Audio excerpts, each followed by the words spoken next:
Hey, what's up you guys? Welcome back to my channel. This is Gabby. If anyone is new here, I make videos about career, business, and lifestyle. So if you're interested in any of those topics, then definitely stay tuned because you're gonna wanna keep up with my videos. But anyways, this video is going to be what I think is a really important video, which is a discussion about how 2020 and everything that came along with it has changed not only the world, but also social work as we know it. I wanna really lay out some of my thoughts about how I think social work will change after stay-at-home orders, social distancing, and this huge global pandemic that we've all experienced together in 2020. I know a lot of people are looking forward to 2021, myself included, but unfortunately, the damage that has been done in 2020 will probably carry on into 2021. Let's talk about how us as social workers and how our clients are likely to be impacted by everything that has taken place.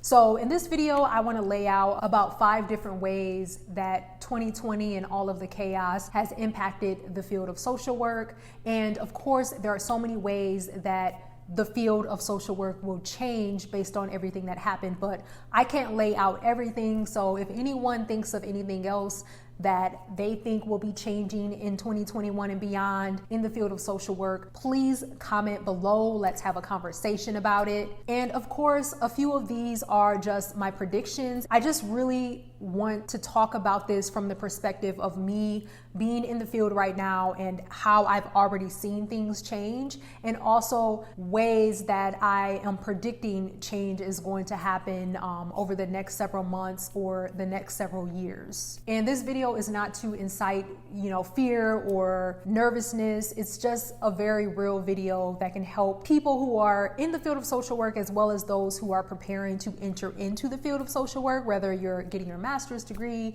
in social work, your bachelor's degree, whatever. I just think awareness is key, knowledge is power, and if we're not having these discussions, how can you really be prepared for what's to come? So let's just jump right into this video. All right, so one thing that's really gonna change, telecommunication is the wave of the future, not just for other professionals, but social workers as well. Even my friends who work in direct practice, they have been telecommuting in 2020.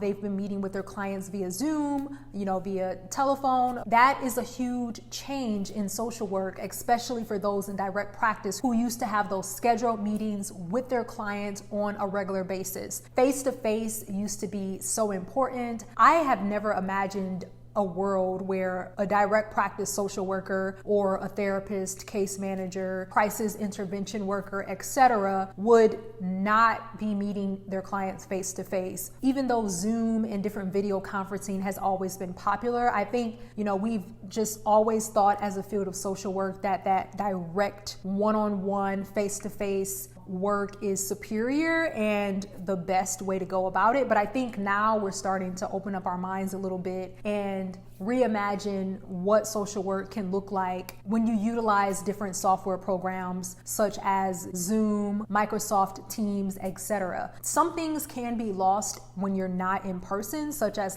someone's aura or their mannerisms, because when it comes to communication, not only what you say is important or your facial expressions, but also your body language, how you're sitting, how your body may droop after you say certain things or after you hear certain things. I think the positive on the flip side is that we may be able to help our clients even more, or help those who otherwise wouldn't have been able to seek therapy or some type of social service due to distance. Maybe, they're having some car issues, or maybe there's people who live very remote and the closest social service agency is an hour away from where they live. So now I think telecommuting has opened up opportunities for social workers to help even more people. Overall, I just see telecommunicating and utilizing different software platforms online to communicate with clients is just going to be a growing trend. And even after social distancing is over, I think we're going to continue to see social workers, really utilize these tools to connect with their clients. Of course, when it comes to using these different software programs, we have to understand that certain clients may have technology issues or, limited Wi-Fi or no Wi-Fi at all. So So we definitely do have to figure out ways to bridge the gaps so that,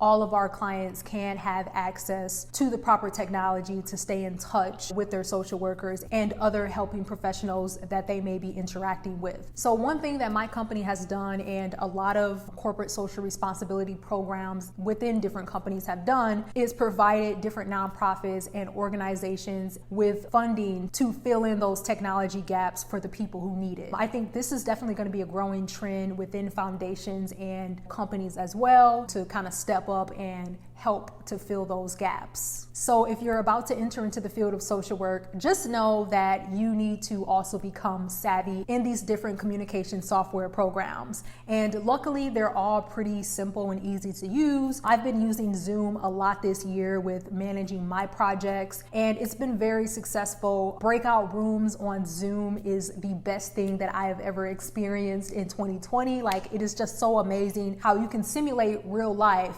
Using the whiteboard feature has been a game changer for me as well. That really does simulate being in person with each other, having a whiteboard, jotting down notes, and just problem solving together as a team. All right, so number 2 big change that you social workers may see out there in 2021, which connects to number 1, is that different community programming participation may be on the decline. So a lot of people are experiencing Zoom fatigue, just fatigue around using these different communication software programs, and they're not as engaged in Zoom as they would be if they were at a programming event or a community event in person. Me, working in youth development, I feel like that's something that has really been a problem. A lot of reasons youth like to be involved in different after-school programs or just youth development programs in general is because it gives them the chance to get outside of the house, to, hang out with friends, just be in a new environment and have fresh energy. But instead, when it's just, oh man, I have to spend another 2 hours on Zoom, it really does impact the whole appeal around, going to programs and different events. So that's definitely a challenge that I have seen because they're already completely exhausted from Zoom and it's just not as fun as it used to be. So if you are running any type of community programming, specifically youth programs, and this year in 2021 it has to move to Zoom, definitely think of creative ways to pique community members' interest and have them want to get involved even though it's not in person and it's all on the computer. So I think us social workers and people in the social impact space, particularly those who do any type of community programming, have to be thoughtful about this and come up with innovative ways to get people engaged in the programs that we're doing. All right, speaking of creativity, I think another thing that social workers, particularly those who work in the nonprofit space, need to be creative around is fundraising. It's that part of working at a nonprofit that can be kind of draining and annoying, but you have to do it because nonprofits run on donations. They don't generate their own revenue, so the only way they can stay in operation is by having donors, having sponsors, and supporters who are putting money forth to help them to continue to reach their mission. A lot of nonprofits really use events and hosting different galas as a way to bring in a lot of their revenue. But of course, this year that hasn't been happening, and in 2021, even though we have a vaccine out and things are predicted to get better, it's not going to happen overnight. People are still going to be hesitant around meeting in person in large groups, and there's also going to be a lot of stipulations that will prevent that from happening anyway, different government stipulations. I think in 2021 and beyond, nonprofit workers and social workers need to get creative around how they're going to fundraise because things are completely different. So now you have to consider hosting different online events. I know some nonprofits that I am connected to, they've hosted different like trivia nights or game nights, and the nonprofit that I'm on the board for did something really cool. They had like a trivia night event, and if you purchased a ticket to that event, it also came with a nice gift box with wine, cheese, crackers, and other goodies that was delivered to your house, and you're meant to eat that as you're doing the trivia night. So I thought that was a really good idea, and helped people to still feel like they're having fun even though they're not able to be at a traditional fundraising event. I think another thing to remember is that a lot of the funders who maybe had the money to donate a certain amount of money for you every year, they may not even be in a position where they can donate as much as they used to. So I think it's important to be aware that funding may be decreasing, and also the need within nonprofits everywhere is increasing. Unfortunately, there is more competition with funding, which is something that I really don't like, because I think it creates division within nonprofits and different community organizations, and just like this whole competitive feel, when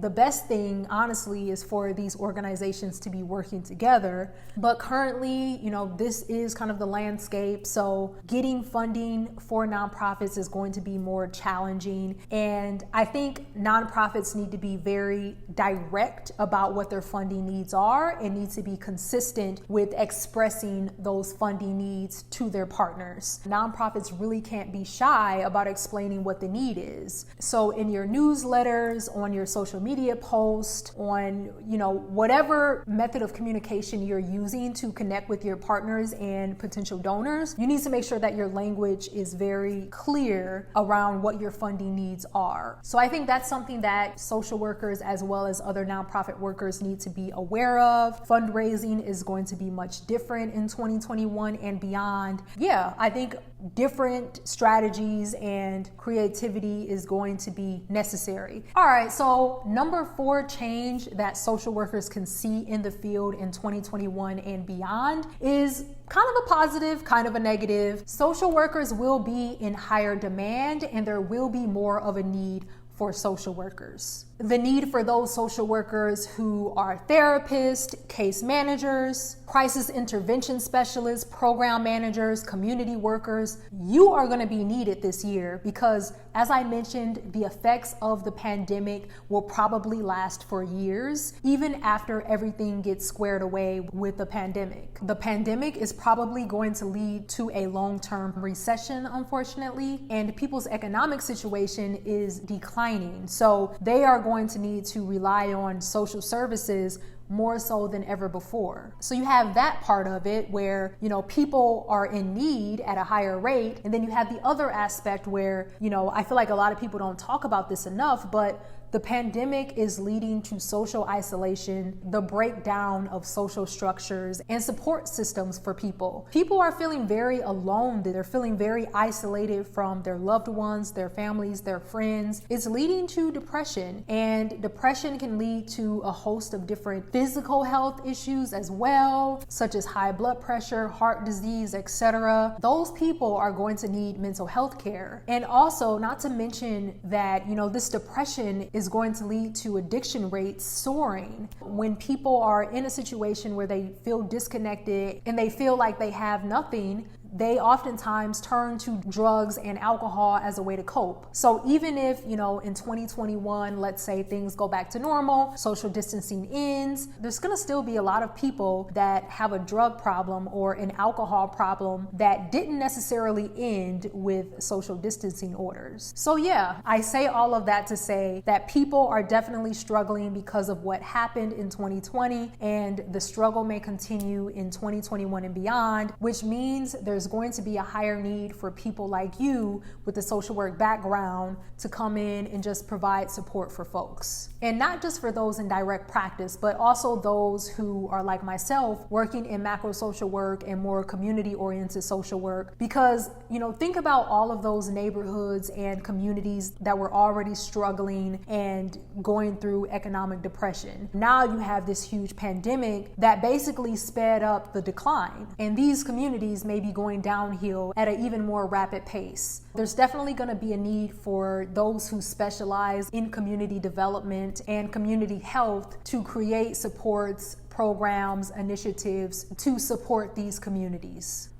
So yeah, that's a lot, but I think, if we were to try to find some type of positive in the situation, which sounds kind of strange for me to even say, but the positive is that social workers are probably going to be needed more than ever. Hopefully this leads to social workers having more respect and the field of social work being looked at as core members and, a core group of professionals in society. Because I think, the the field often gets overlooked, but now that we are going to be needed more, I think maybe our value will start to be appreciated more. So my fifth point about, how the field is going to change for us all in 2021 and beyond is the fact that there's going to be more work flexibility for social workers. With the increase in telecommunicating and talking to clients via different video conferencing, we are going to have the opportunity to work from home more, perhaps have more work-life balance.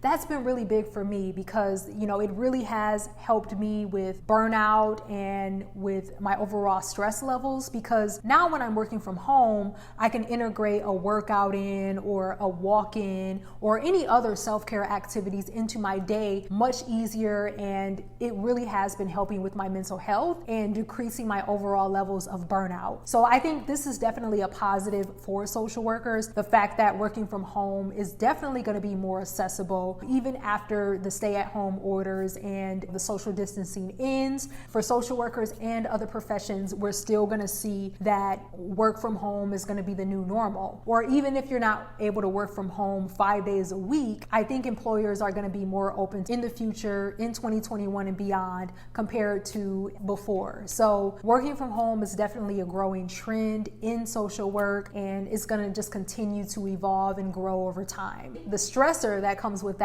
are those who are parents or caregivers, because you're going to have to figure out how to balance working from home with taking care of kids, etc. So more creativity is definitely going to be useful there with just figuring out how to juggle it all. But overall, I think this is going to be a change that is good for social workers because it's going to provide them with more flexibility and work-life balance. All right, you guys, so these are, kind of the things that I wanted to touch on in this video. If you guys have anything that you want to add, please leave it in the comment section below. I would love to hear it. And yeah, on that note, I hope you guys have a happy and healthy start to your new year, and I will see you guys in my next video. All right, talk to you guys soon.